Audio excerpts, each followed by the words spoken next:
one of my biggest dreams was to come to the United States. My aim was to get an education and then taking a company from the United States to Ghana to be able to help develop the country, build economic opportunities and employment to the people of Ghana. This is True Shea, a product I like to refer to as my baby. It's just a good moisturizer. I mean, if you have a problem, go put on some shea butter. That product sitting on the shelf represents to me a dream come true because we're able to use proceeds from the sales of True Shea to build Affairs Water Well in the village in northern region of Ghana.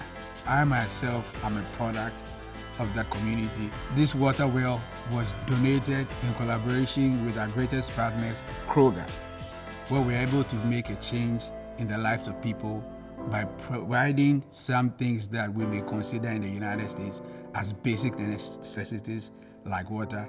It took a little longer and was a little more challenging than I thought it was going to be. Looking back and looking where I am, I'm exactly where I would like to be.